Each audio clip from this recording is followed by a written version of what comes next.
Hey y'all, welcome back to Lalo Acres. I was on this morning trying to clean up my house a little bit, get things organized. Did tackle one task. I got my kitchen cleaned up. I just have to finish putting away some of the dishes. And for the most part, I have one space finished. I'm gonna have to move on to some laundry and other things. But for any of you who don't know me, I am Stephanie, and thank you for coming to my channel. I am fairly new, and I've just been picking up a little momentum, really trying to find what I enjoy sharing and also learning. So, and let me tell you, every day is a learning process. But today we are going to make a low carb, keto friendly roll, like a dinner roll, or you could use it as a sandwich roll, whatever you choose. What I did is I measured all the ingredients out so we can make this quick and simple for you to see.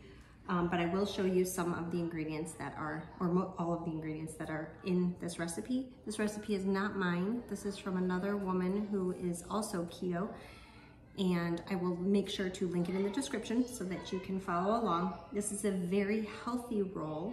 You could also use it as a bread if you shape it into a loaf pan.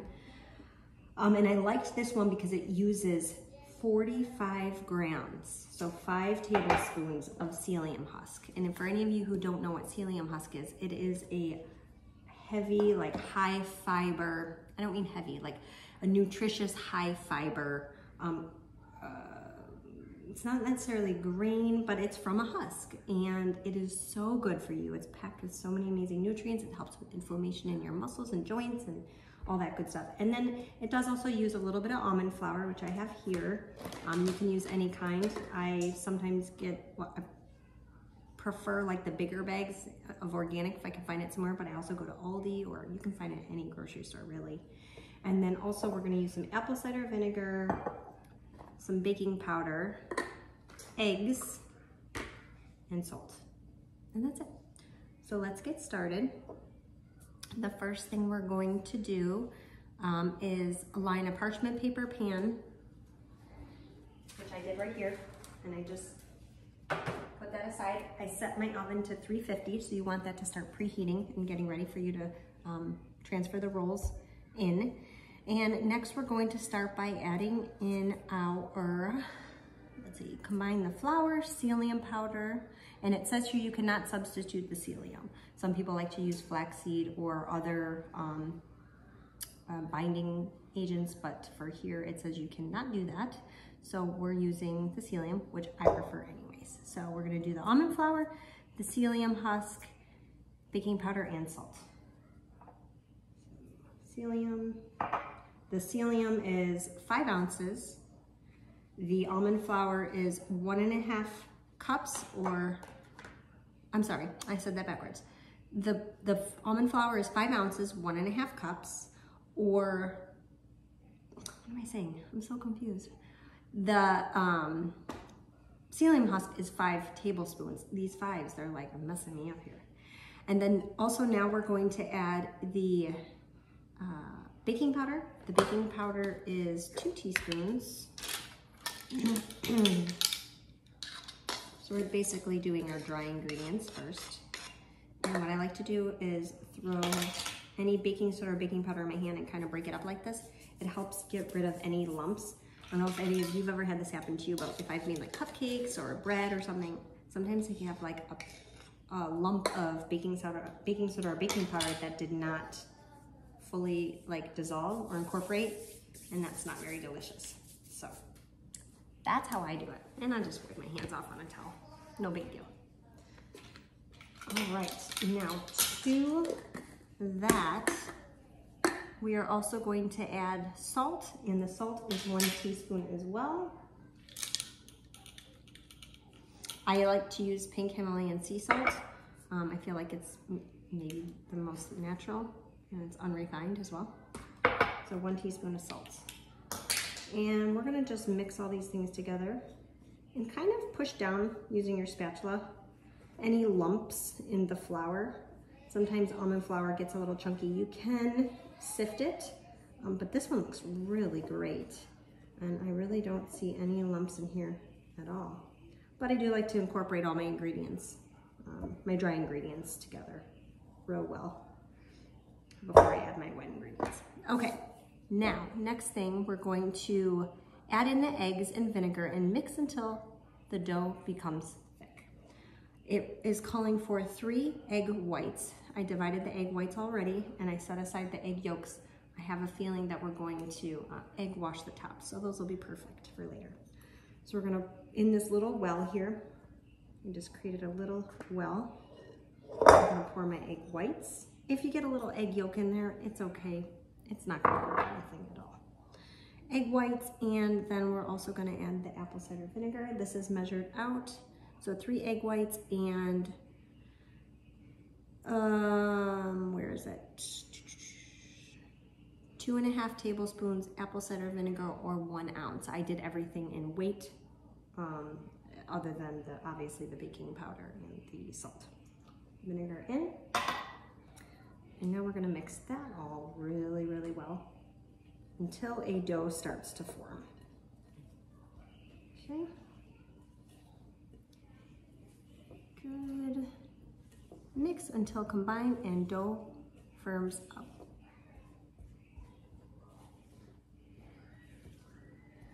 After adding your boiling water. Okay, so the dough is kind of thick, as you can see here. It's shaggy, kind of like yesterday when I did my flatbread, but it's not dough-like yet. So what we're gonna do here is pour in 7/8 of a cup. And I have a little kettle over here that I use. It says boiling water, so I just turn my kettle on. It's already hot, so it'll only take 1 second.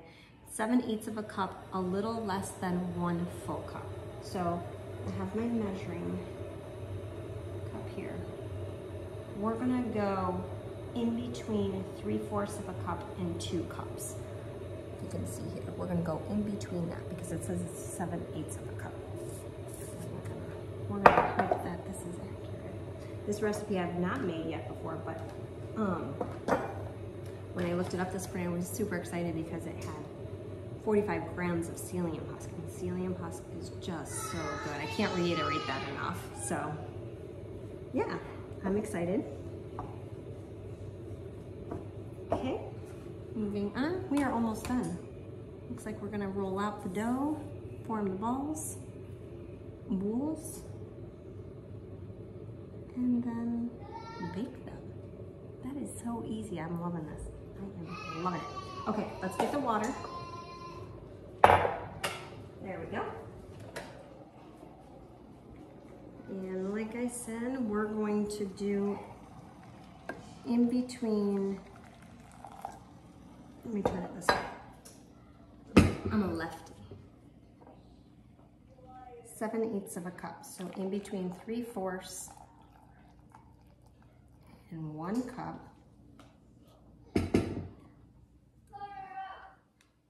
See if I did it good. So it's moving around a little bit, but it's definitely under the 1 cup line. Okay.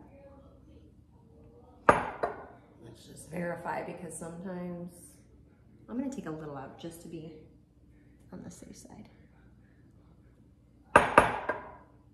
Because it's moving around. Looks good.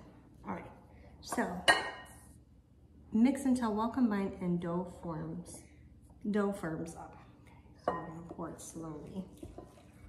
I'm gonna start incorporating these ingredients slowly with the dough. So I'm just kind of moving back and forth the batter with the dry and wet ingredients and incorporating it into the water. I'm not dumping it all in one splash because I want to ensure that I'm mixing all of the ingredients together really, really well. And I like to kind of modify if needed. So I don't want to put all the water in the event that texturally, when I go to form the dough balls, it feels good and it's not too wet. Because then now, if there's too much water, I'm gonna have to go in and add more psyllium husk or almond flour, and that just kind of changes the recipe a little bit. Not that that's a big deal, but like I said before, or I've said, you can always add more, but you can't take away, especially when it comes to baking. So this feels really good, you guys. before I add the rest, my hands are clean. Let's see how it feels. Okay. It feels good. It smells good. It smells like bread dough. I can smell the apple cider vinegar, which is kind of nice to have the apple cider vinegar in here because it'll kind of mimic a sourdough bread, which sourdough bread is my favorite. But unfortunately we can't eat that right now because wheat and things of that nature really don't work well with our bodies in our house. And so we're kind of staying away from all of those grains. I think this is good. I'm gonna add a tiny splash more, teeny tiny. And I'm not gonna use all of that water because like I said, if I put too much, now I've kind of changed up my recipe. And once it's in, I can't take it away, and I don't want that. All right, so I'm just gonna knead it a little bit, folding over pressing, folding over and pressing. That would be a little kid calling me. Okay, moving on.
Friends, so I decided that I'm going to do an egg wash. I'm gonna add a splash of water in here. Okay, so what an egg wash is basically just egg, and you can add a teaspoon of water. I just did a little shot. It does have 3 egg yolks, but I'm not gonna use all this. I'll just reserve this for like scrambled eggs tomorrow. But what egg wash does is it helps to create a nice golden crust on the top of the rolls. The recipe does not call for this, but any baking that I've ever done, I prefer putting a egg wash on it because I think it helps give, like I said, the nice golden color. It gives a nice little crust on the top, and it also kind of seals in the moisture a little bit, I feel like. You know, it doesn't, the roll's not super dry. Now an egg wash typically is made with a whole egg, not just the yolk. So you can see that these are kind of turning a yellow color from all the yolk, but I'm okay with that. That's not a big deal to me. They'll still be pretty, they'll still taste delicious, and they'll still have a nice little golden crisp on top, which I just love that. So now that the oven's preheated and ready to go for 350, we're gonna slide these little rolls in the oven. Most of these are about the same size, give or take, and you could weigh them out if you want them to be exact shape and weight and size. But for our family, I don't go to those lengths because I don't have time and it's not that important to me.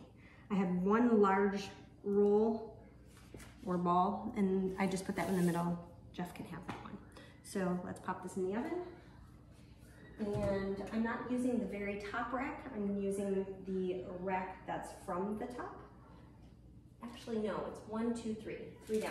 So it's not quite in the middle, but the rack one above the middle. Okay, that's it. We're gonna set the timer for 45 minutes. Okay, here we go. No, I'm gonna do 30 minutes. It says 45 minutes. but I'm gonna do 30 and come back and check because I made my rolls smaller. So instead of doing 8, I went smaller to 12. Actually, I think there's more than that. I wasn't paying attention. I just kept cutting them smaller and smaller. But so we're gonna start at 30 minutes. I'm gonna go back, take a look and see, take a peek how they're feeling inside. And then we'll give them a taste after. I know my kids are starving and they keep asking for peanut butter and jelly, which they don't ever get because I don't usually have a lot of bread in the house unless it's something homemade. So yeah, that'll be exciting. All right, we'll be back in a little bit. Okay, the timer just went off. It's been 30 minutes. Look at how cute these are.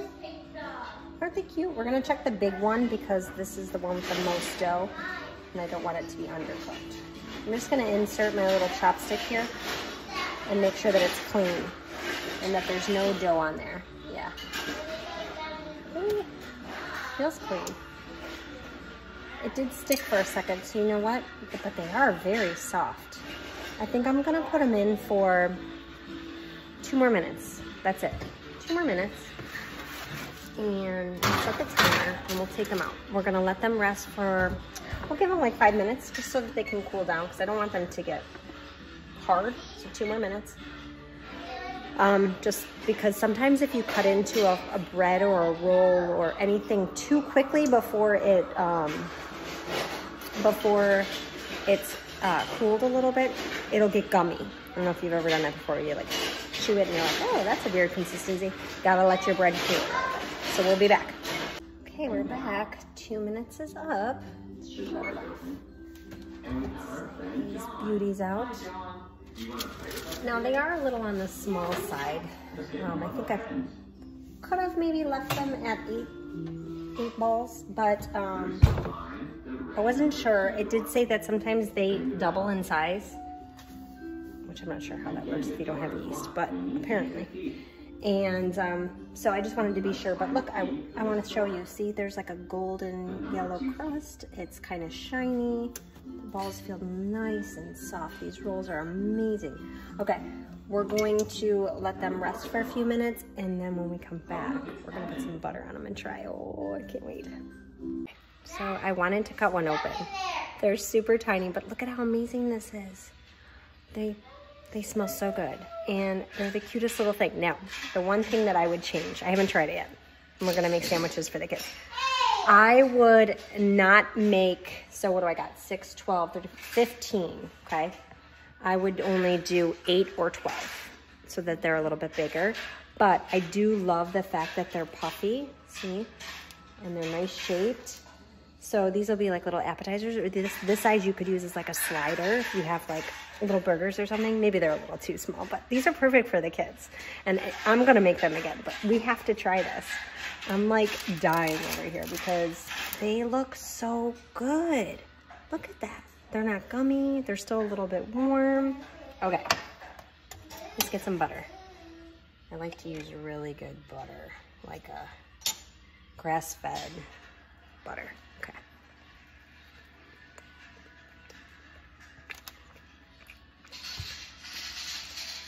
Oh, wow. Oh, wow. Oh, look at the butter's melting because they're still warm. Oh, wow. I know. Do you know why I'm so excited? I actually feel like I'm going to cry. Okay, because, okay, I'm not going to cry. This is silly. Sourdough bread is my favorite, and it was, for the life of me, I could not figure out sourdough starter, and it took me a while. And once I finally got the hang of it, I started milling my own flour. I bought a grinder and like creating these amazing breads. But I was not feeling well and I was sick, and I realized that the gluten is just really not good for us. Meaning, excuse me, for our family. Maybe it's okay for other people, but for us it's not. And so I had to stop making my sourdough bread because I couldn't use wheat. And although there were other alternatives, I just thought, you know, let's try something that's cutting out the gluten and more fiber and more nutritious. but I couldn't do the sourdough because obviously sourdough starter is made from wheat. These taste like sourdough. I'm not kidding you, only more flavorful. Like sourdough bread, like true traditional sourdough bread is just very sour, right? Because it's fermented. This is like a whole grain bread, but with the sourness of a sourdough. It's so good. This is probably even more my favorite than the psyllium husk bread that I make by Dr. Berg. I am going to use this recipe for everything now. I'm not kidding you. You guys, you have to make this. I am so emotional. I know it sounds silly, but your bread is ready. I'm gonna make these sandwiches and you're gonna tell everyone how good it is. Your peanut butter jelly sandwich together? Yummy. Are they so cute? Look at how little they are. These are so delicious. It's delicious. Does it have enough jelly? Ooh, your jelly's about to drip. Yeah, I used homemade jelly that I made with fresh strawberries. What do you think? Is it good? Well, they're not talking, so that must be a plus. Y'all, make these. Y'all, thanks for joining me today. I am so ecstatic over these rolls. Like, this is a game changer for me, and I can't even tell you how happy I am. They are really, really good. And the fact that they're good for you, they're filled with fiber and nutritious ingredients. They're low carb, no sugar. You even get a little bit of the apple cider vinegar, which is really good for you on top of it. And they taste awesome. Like, hands down, best bread roll I've ever made. I will be using this recipe for everything. And I'm gonna even try to tweak it a little bit because it's so, it's like, what am I trying to say? Like a neutral flavor that, you know, I was thinking I could add like some cheese or olives and make like a cheese olive bread, or I could add herbs, Providence, and garlic and make like an herbed garlic bread. I could add cinnamon and a little bit of like swerve and make like a cinnamon roll. Like, oh, Maylin's smiling at me. She's like, yeah. There's like, oh my gosh. The ideas are endless and I am ridiculous. And you know what? That's okay. I've won today. 3 o'clock and I have won, even if it's just at making the most amazing almond flour psyllium husk dinner roll bread ever. Please, you have to make them. You have to. And if you have any questions, let me know. Super easy. Like, this is very excited. Okay, well, have a great Tuesday, rest of your Tuesday, and hopefully I'll get the rest of my house cleaned up and you can actually see it finished. Bye, guys.